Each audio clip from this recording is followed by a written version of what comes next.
Loh, Bidu Wanita, Orkes Melayu New Normal. Iya. Mesti jos ya piye. Anda memasuki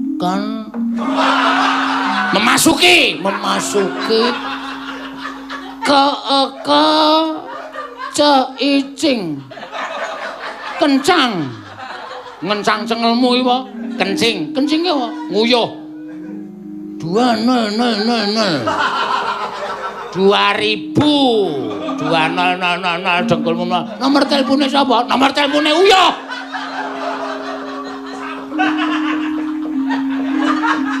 ngisore Bubu Aeng buang AIR on air air ama es usu ke iki Anda memasuki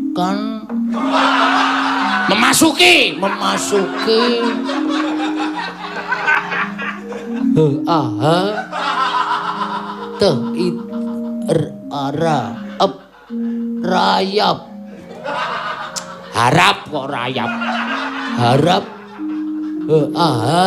iti dua hati juara dua harap hati-hati es isi ongo ngisingo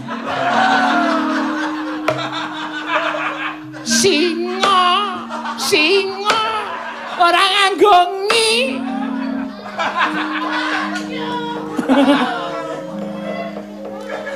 Beh, kae jajare ana kaya omah cilik kae, Tru. Ah diwaca. Taat.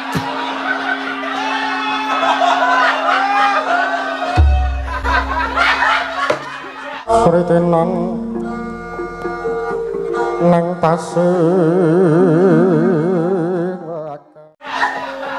Taat-i Toi terus elet toilet itu apa ya, Tru? Kamar mandi woi iso kae ngisore kae ke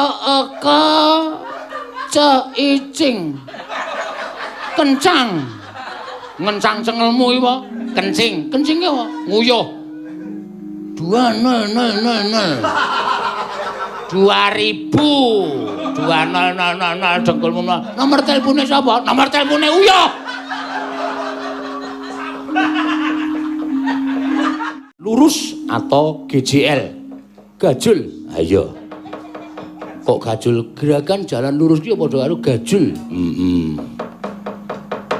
Iki merupakan apa, Tru? Merupakan visi sosial yang bertujuan siji, mencerdaskan masyarakat melaksanakan hukum dan agama atau kepercayaan kepada Tuhan Yang Maha Esa sesuai Pancasila dan Undang-Undang Dasar 45. Membangun harmoni sosial. Harmoni sosial iki kepiye? Kesetiakawanan sosial, saling membantu, gotong royong tanpa pamrih. Bersilaturahmi mencegah pungutan liar atau pungli. Oh. Dan penerimaan liar atau peli. Tak tonyo cangkemmu lho. Iki kesingatan lho, Reng. Aja pikiranmu aja elek sithik. Pikiranmu aja elek sithik. Penerimaan liar kuwi nek disingkat peli, nek pungutan liar kuwi nek disingkat pungli. Oh. Ha iki tulisane ngono. Nek upama aku disalahke iki lho iki, pesenane saka Pak Riyanta pancen kaya ngono. Oh iya ya. Oh ya ora apa-apa. Ha. Pasal 23A UUD 45 bahwa pungutan yang membebani masyarakat harus dengan undang-undang pungutan yang tidak ada dasar hukumnya adalah pungli. Pungli adalah korupsi sesuai Undang-Undang 31 tahun 1999. YO Undang-Undang 20 tahun 2021. Oh. Oke ya terus pungli wi oke banget. Pamane ana truk arep liwat dalan terus dicegat harus membayar kanggo wong-wong kuwi jenenge pungli. Oh iya. Pungli terjadi ora mung nang nggon dalan-dalan, ning kadang kala ana sing gawe KTP dijaluki dhuwit, ngono iki jenenge pungli. Gawe akte nikah sing maune jane gratis ning kudu mbayar kuwi jenenge pungli. Gawe paspor sing kudune maune ora mbayar dadi mbayar kuwi jenenge pungli. Monggo ora ana ketentuane mbayar, ora ana undang-undange mbayar, ning kok mbayar kuwi jenenge pungli. Oh, kuwi kudu dibrantas. Kaya to, gawe akte tanah. Akte tanah ya pancen ana sing mbayar ning ya ana bab-bab sing ora mbayar ning kok dadi mbayar kuwi jenenge pungli. Agraria. Oh. Nek para wakil rakyat saka DPRD adol anggaran kuwi jenenge pungli. Kontraktoran perizinan. Nulis ya kesusu iki. Perizinan sing maune ora bayar dadi bayar kuwi jenenge pungli. Pajak lan sak piturute, pajak lemah, pajak apa wae sing maune bayare semene kok dadi semene, kok turah akeh. Ah kuwi jenenge pungli. PPh. Ya. Akeh ya terus akeh. Oh, biaya cukai lan sak piturute. Seragam sekolah sing maune bayare 400.000 dadi 800.000 kuwi jenenge pungli. Mlebu sekolah ya semono uga. Ditulungi ning dadak mbayar kuwi jenenge ya pungli. Masuk PNS, TNI, Polri, naik pangkat, jabatan dan lain-lain. Wah, ngono ya. Heeh. Dadi ya kudu ngati-ati. Nek ana wong njaluk cap ning nggon aku, Tru, iki aku tak takon. Takon piye? Aku ora njaluk ning kono ninggali. Kuwi tetep dianggep pungli kok. Nek ditinggali aja gelem, sak mergo kuwi sak anu jenenge ketentuane ora mbayar kok dheweke ngekeki kuwi nek tok tampa kuwi tetep pungli. Oh ngono ya? Heeh, tetep aja tok tampa. Nek aku butuh, aku imbuh. Wong aku takon karo sing ngerti wae wong aku ya ming maca iki. Inspirasi pagi GJL. Slim 1, kiat visioner 1. Setiap problem harus diselesaikan bukan hanya mencari untung saja. Angka loro, seringkali dalam kurung ketidakmungkinan itu adalah opini pendapat. Telu, tetap tenang, jangan panik. 4, keberhasilan pasti selalu membutuhkan pengorbanan. 5, suatu visi misi yang hebat dapat memperbaiki kesalahan-kesalahan kecil. Oh, Bapak Rianta SH. Tambah meneh. Saat ini masyarakat yang melakukan pemerataan tanah untuk dijadikan tanah produktif atau pertanian sering diganggu oleh oknum aparat penegak hukum, oknum dan LSM dan sebagainya untuk dimintai duit dan atau atensi. Ini negara kesejahteraan, kok begini, kok begitu? Ya. Agar nomor pemerintahan membuatkan peraturan agar masyarakat bisa meratakan tanahnya termasuk di sini tambangnya rakyat. Mestinya masyarakat dibuat makmur dan sejahtera. Ya. Perbuatan oknum itu masuk pungli, hukumannya tambah 1/3 terhadap masyarakat sipil. Oh, ngono ya rek. Iya. Wis tak aturake. Maune Pak Rianta iki karepe lakone ya kuwi masalah kuwi. Heeh, ning kok nek lakon wayang ya angel banget, Tru. Iya. Ning kowe mbiyen ya tau nglakokke Bagong menjadi ketua pemberangusan korupsi. Pak Bonyamin, kae gawe balungan lakon, wis digawe jejere ngene, engko petruk ngene nganti tekan bubar. Aku mung kari nglakokke. Monggo nek iso gawe kaya ngono tak lakokke. Iya. Nek lakone terus mengko butane diwejang karo Semar masalah pungli. Butane ngopo? Iya. Iya ya angel nek wayang ki padake. Mergo ana tokoh-tokohe, ana tokoh Pandhawa, tokoh Kurawa lan sak piturute. Iya. Ya bener pancen ya ngono kuwi. Ha iya. Mula ya nyuwun pangapura iki visi misi tak aturake nang gara-gara ora dadi ngopo, Gong. Sing penting visi misine kecandak. Persembahan dari Bapak Rianta wis tak aturake ngarep, koordinator gerakan Jalan Lurus. Mempunyai 5 kiat visioner mau ya wis tak wacake. Gerakan Jalan Lurus pokoke sing bener dibenerke, sing salah disalahke. Wajibe pancen ngono. Mergo oke, sing salah dumeh sedulur terus dibenerke, sing bener dumeh wong liya terus disalahke kuwi raca-racae kaya ngono kuwi, Tru. Ha iya. Mula kudu wajib awak dhewe sing mensosialisasikan perkara iki. Heeh. Terus pamundutan lagu. Heeh. Siji kuwi apa kuwi? Oh. Angka loro aja lamis dibawani saking Bapak Riyanto SH ditujukan kepada Waka Jagung Bapak Untung Ari Mulyadi, Kajati Bapak Priyanto, Kapolda Jateng Bapak Ahmad Lutfi, Irwasum Polri, Komjen Pol Bapak Agung Budi Marioto, Kepala Satgas Sapu Bersih Pungutan Liar, dan Inspektur Jenderal Polisi Widianto Pusoko. Wah. Diaturake yo. Ya. Sindene neng pira? Lah sindene bengi iki pancen yo lain daripada yang lain, pasangane tak beda-beda. Ya. Ana Agnes Sianandasari, ya. Neti Majalah Nanda, ya. Wahyu Nanda di Meja, ya. Prastiwi Asmara Nanda, ya. Sindenmu nganggo Nanda kabeh, nganggo Nanda kabeh ya. Pokoke jas pokoke. Heeh. Wah nyenengke ya. Ha iya. Ya kalau mangsa dikopyok ngene iki terus ndak ming. Heeh. Ndak ming kuwi wae ya. Iki ya dikaya ngapa ya sindene awake dhewe ya perlu eksis. Heeh.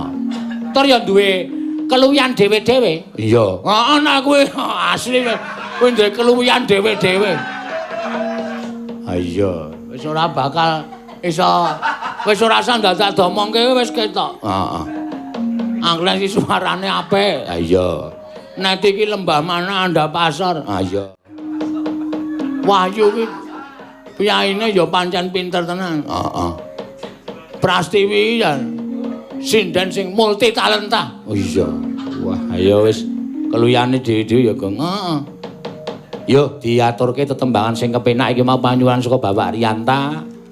Sing sepisan kuwi apa kuwi, sing angka loro aja lamis. Kejaba saka kuwi iki ya kepareng karo membuka WA terus. Ya. Ketoke kok kaya ana transferan. Heeh. Saka sapa? Mas Anang Jakarta Selatan iki jan ora kendat-kendat. Matur nuwun Mas Anang, wah jan mugi-mugi dados sederek. Wah. Anggere sing nyawer terus-terusan kok tok anggap sedulur. Weh lah ya ngono ki kebutuhane. Ha iya. Matur nuwun Mas Anang jan sembah nuwun tanpa upami. Nyuwun tembang klasik. Oh, Mas Anang iki biasa nyuwun tembang klasik ora disuwun ora disebutke apa panyuwunane. Karo Miranti Serat dari Jakarta Selatan. Ya. Nyuwun apa iki kok ora dingano tulis. Heeh, Mas Miranti. Iki kok kaya obat. Heeh. Ben lancar. Ha iya. Dari Jakarta Selatan. Manut, Pak. Oh iya, manut. Wah, seneng aku nek de manut-manut ngene. Ha iya. Yo aja lamis dhisik diaturake. Ya. Mengko sing kuwi apa kuwi ben sinden loro utawa telu. Heeh. Sing liyane ming di anu jenenge iki solo vokal. Ya. Sing kepareng ngaturke apa? Aja lamis ben anakku wedok Agnes Yanandasari Nuring Tias. Ya. Jumeneng nak. Ya.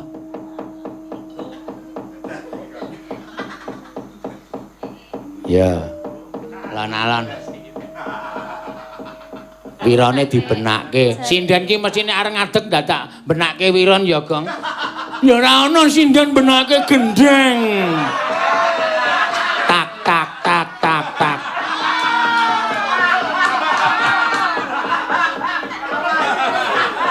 Gareng ki ngece. Kok tak tak tak. Iya. Ayo.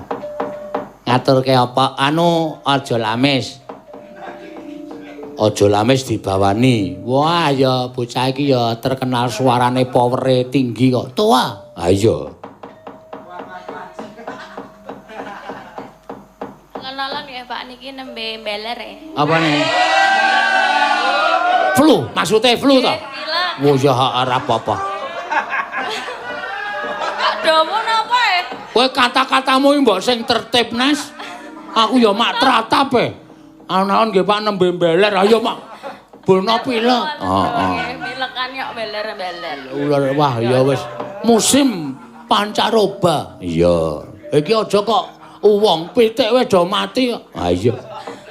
Nek musim kaya ngene iki gampang masuk angin. Ya. Pun Pak. Wis yo. Yo, ya ya. Nggih. Yen kowe seneng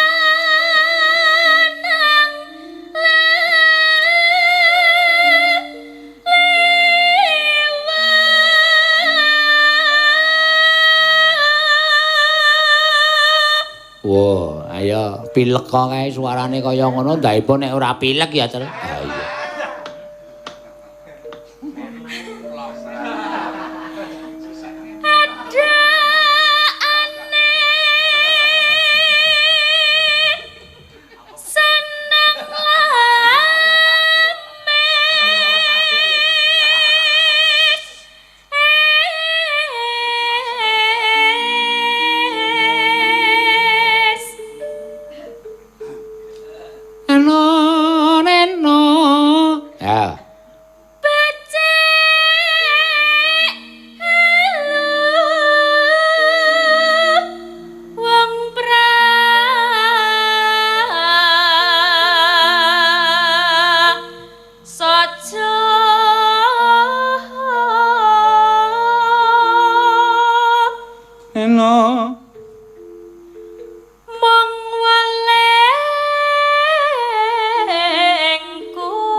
Sing nyuwun ki dudu Mbak anu dudu bukan Mas Miranti tapi Mbak Miranti. Iya. Ayo kuwi dibenerke Miranti Serak. Oh, asmane apik. Miranti Serak. Iya. yen kowe seneng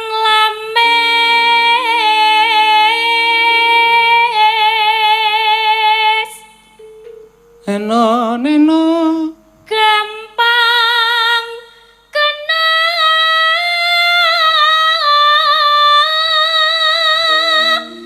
ing bantu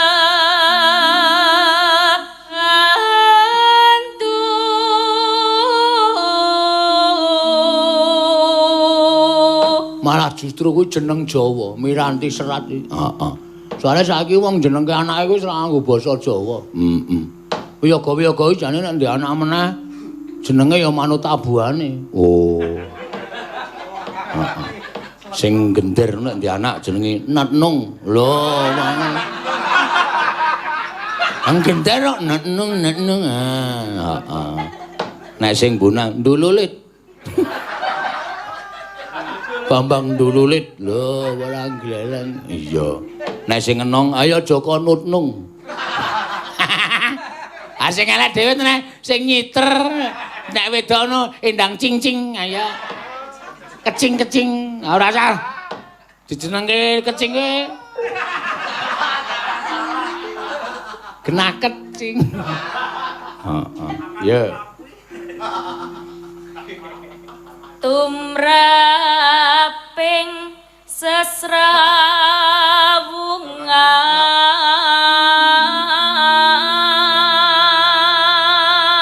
Edi Tumdlep. Wah, nek sing ngendang Tumdlep. Ha iya.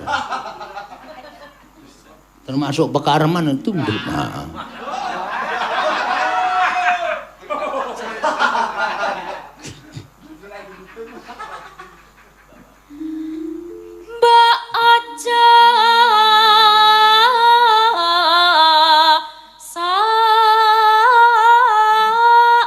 adus. Ora. Adus dengkul mlocot ora. Deman lames.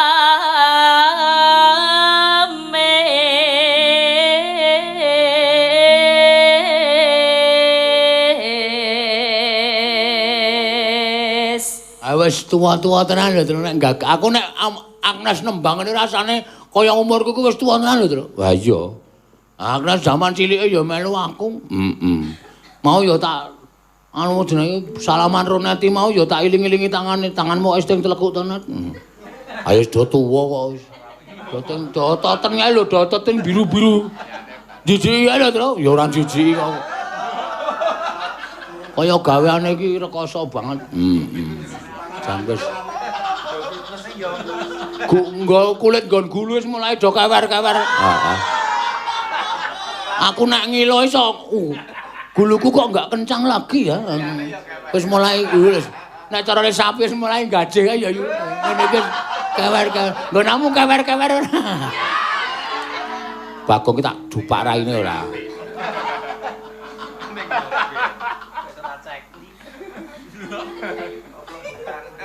Senang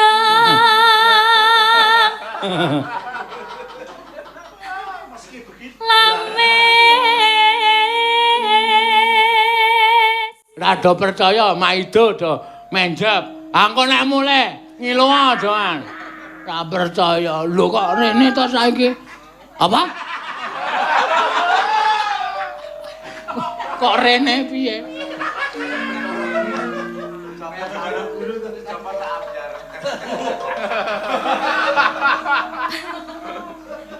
Pada keradaman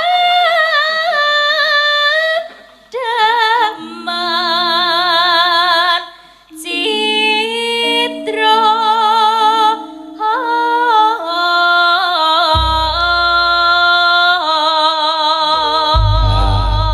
Titikane anggere rambut dhuwur ki wis mulai rontok. Wis tuwa. Oh iya, iya. Aku nek ngilu kene iki ketok ketel ngarep ngene iki. Iso dijungkati miring. Ning kene. Lho. Kene iki selo ae lho. Tumone do bal-balan. Aku yang muni deki gawang, aku yang Tumo kan ngedeki gawang iki. Sepatune sepiro? Cilik banget.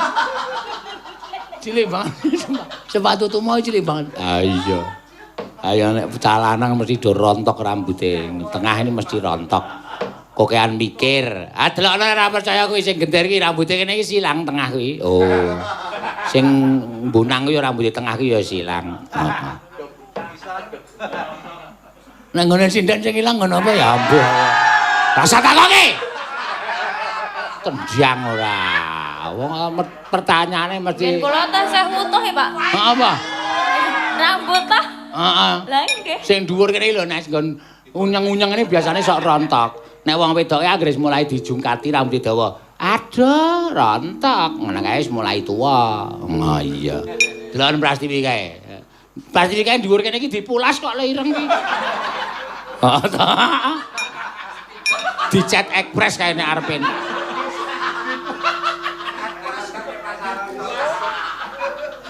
Dipulas. Ayo.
Tembang lawas ya, Reng. Tembang klasik ya, dening Mbak Agnes ya.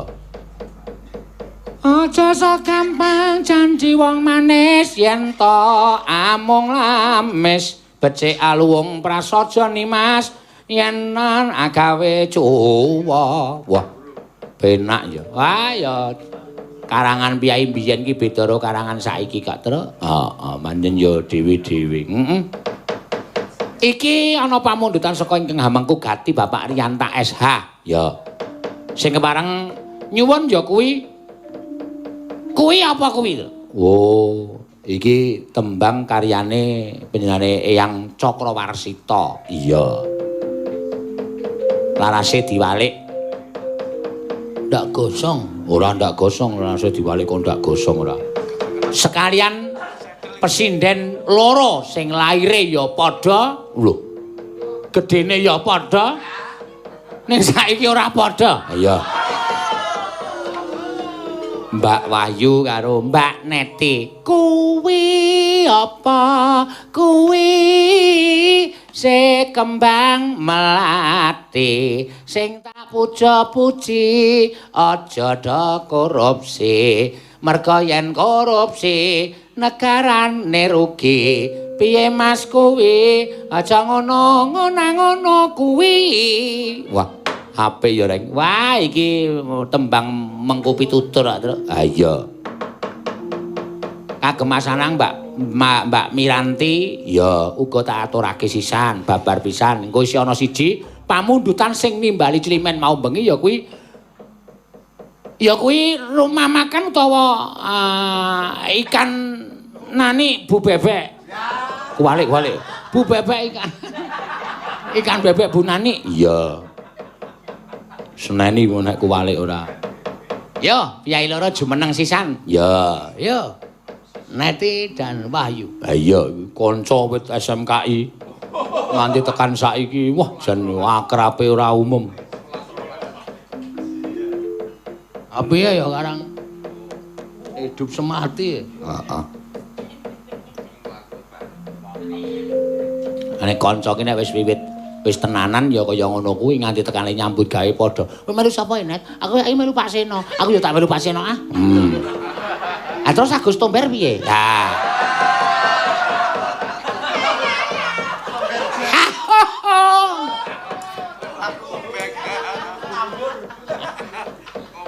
Engko ora numpak. Ora numpak mobil Hijat 1000. Sing mburine tulisane Godrono ya.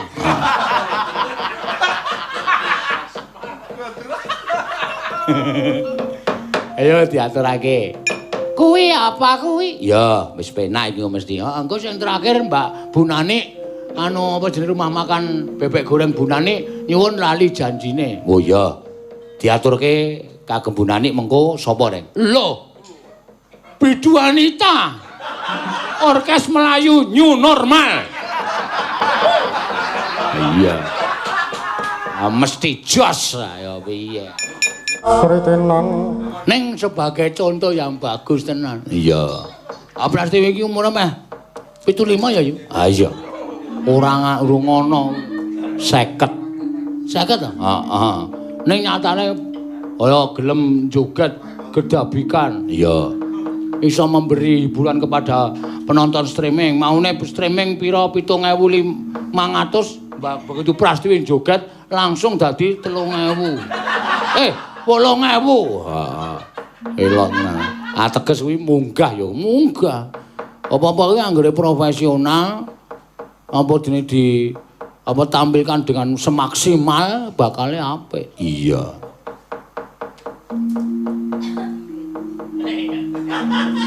Mopo kuwi senengane ora. Ayo wis piye engko tak rekame tak kirimne Wahyu engko. Heeh. Delok len joget ya.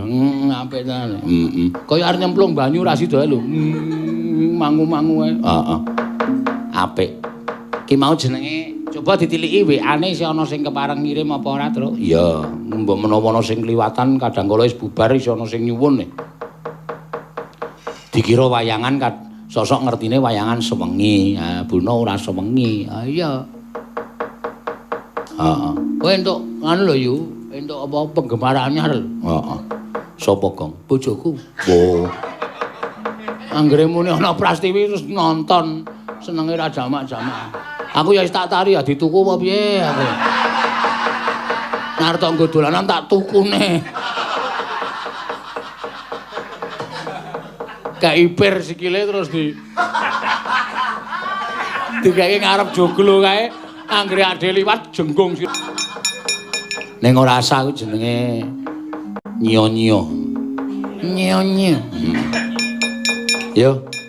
Suwe banget ning alas karo ndara-ndara Pandhawa sak ploke diobong ning endi Waranawata ning kutha Pramanakati mlebu ngerong melu lakune Landak Putih jedul iki ketoke ngalas ngendika kaya ana tulisane lho delone lho wo endi wo ana plakate ngono le wo ngono kok coba tak wah mataku wis mata tuwa iki nek maca wis ora cetha e ngendi kae Gong kene wis seneng SDM rendah tak wacane plakat ayo ada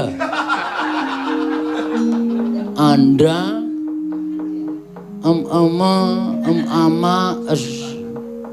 usu ke iki Anda memasuki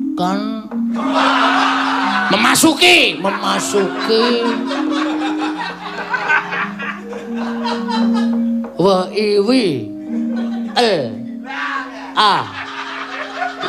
ayah wilayah. Nah, Anda memasuki wilayah.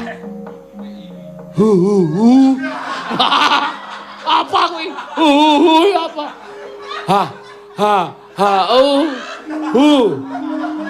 Teatan hutan. Anda memasuki wilayah hutan pinus. Ngawur. Kae ngarep dheweke kok pinus. Hutan eka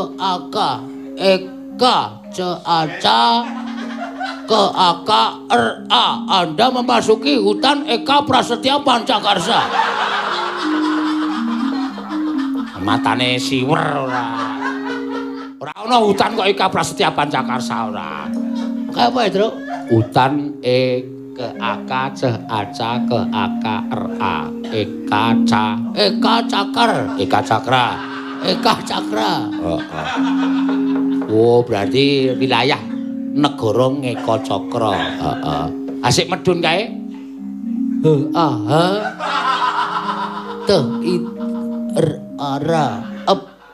Rayap.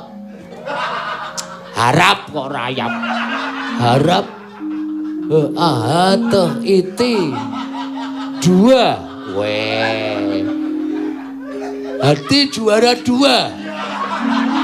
Harap hati-hati. Goblok. Harap hati-hati. Beaba. Sing endi? Sing munggah ae. Oh. Beaba. Anyak. Apa wacane? Angsa. Banyak.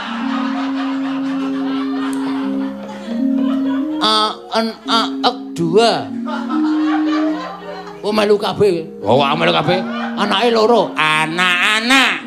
Nek ana angka loro iki maca ping pindho. Anak-anak. Kok hutan kok banyak anak-anak? Wah, kleru cah. Dian kae iki ora AB. Banyak bibi. Utuh. Bibi anak teatang banyak binatang isore bubu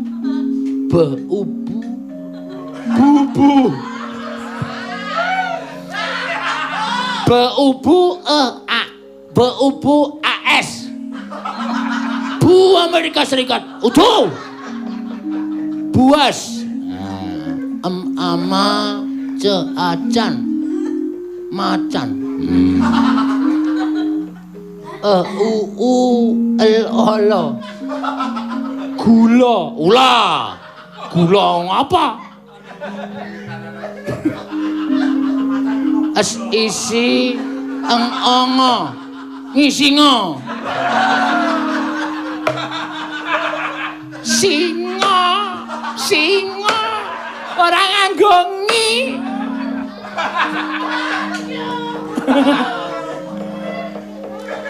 Weh, kae jajare ana kaya omah cilik kae, Tru. Ah diwaca. Taat.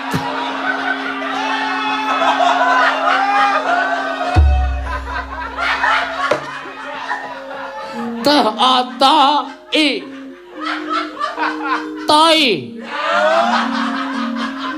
Terus elet. Toilet. Toilet itu apa ya, Tru? Kamar mandi. Wah, iso kae ngisore kae.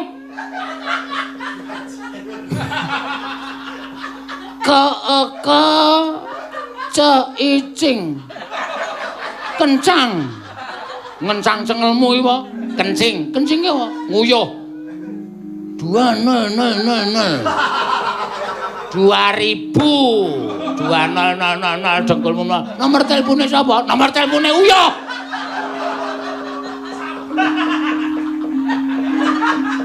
Ngisore Bubu. Aeng buang. AIR. On air. Air. Asar. Buang air besar. Maksudnya piye grojokan apa piye? Udu. Buang air besar itu udu grojokan.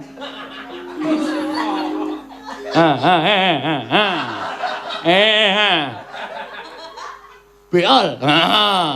Aku air. Mangsur. Jan. Kan kuwi kan keras dengkulmu mlajar. Jan. Woi kae. Es-esa ama semar. Seka elet. Semar kaya toilet.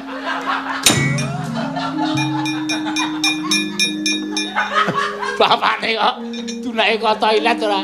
Njur kowe teleke kok. Sidem. Stop. Wis. Aku lek guyu nganti kelumah. Ayo Pak Ndara nendi wae? Sritenan nang tasih